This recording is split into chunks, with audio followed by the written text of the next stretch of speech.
Had some people who were qualified and got new roofs in Northport. Definitely need to get right back on top of that. So I'm glad you brought it up. Mr. Wiggins, have I heard from you? Yes, I was first on You, this. oh, I heard you first. Okay, Mr. Smith, I haven't heard from you on this one. Okay, first of all, this mic is still hot. I was about to pass the plate. So, I think Northport needs to be proactive. I think we need to not be reactive when it comes to conversations with developers. I think we need to be, if we start having the mentality of Northport as a developer, and we can start having these conversations with developers and say, this is our mission, this is our vision, this is what we want to see. You work for us. You can take those hometown feels of the neighborhoods and start implementing the way we feel about things and directing developers, builders, whoever it might be. And that's okay to have that proactive approach to things, and I think you have to.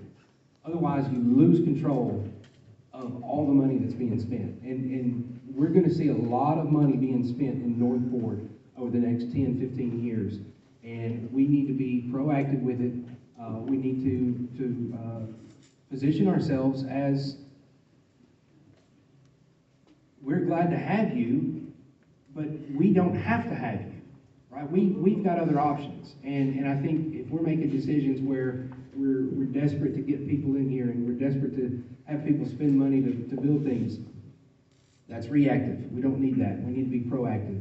And I feel like if we're approaching things of, again, a clear vision, a clear mission of what we want out of Northport, and the hometown feel, the downtown area, the ballpark, the river run, Riverwalk, I mean, just all these great components that make up Northport, it becomes easy, right? We become the ones who say, this is how we're going to do it.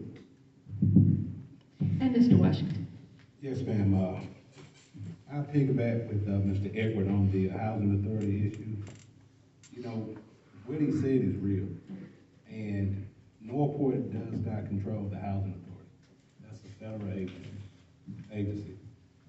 I would love to see the property across from Riverside sold, because the housing authority owns it. And the money used there, from there, at one point, someone spoke of $9, $10, $15 million for that property. It would be a great idea that the housing authority use that money and build houses throughout the community. District 1, 2, 3, 4, 5, it don't matter.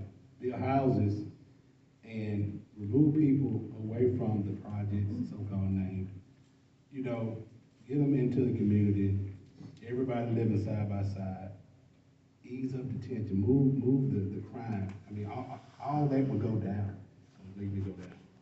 You know, when people are in one neighborhood with the same mentality, they're gonna stand around and do different things, and there's gonna be trouble there. But you know, the city don't control the housing authority. Airbnb, that's a possibility of revenue for the city, because we don't have a lot of hotels. You know, the city gets 11% of revenue from Airbnb.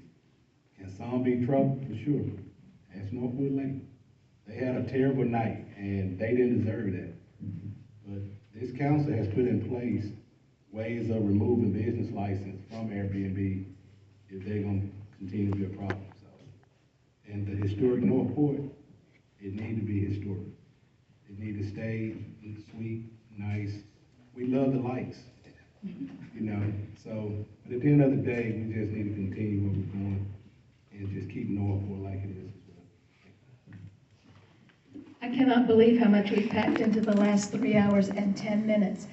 On behalf of the League of Women Voters of Greater Tuscaloosa, I would like to thank each of our candidates for their participation and each of our audience members for your attention and attendance and concern for your community. I remind you again, this will be posted on the League of Women Voters LWV Tuscaloosa YouTube channel, and you can refer other people to look for it. You can verify your voting status in your polling place, and you can tell this to your neighbors by going to the Alabama Secretary of State's website, that's SOS for Secretary of State, .alabama.gov, and filling in only your name and address. That's all you have to give, and it will tell you exactly where you go to vote on Election Day. And finally, if you support the principles of the League of Women Voters, we invite you to consider joining our organization. Our name is merely a historical one, and we are open to people of any gender identity, and information is on the back table about how you would join.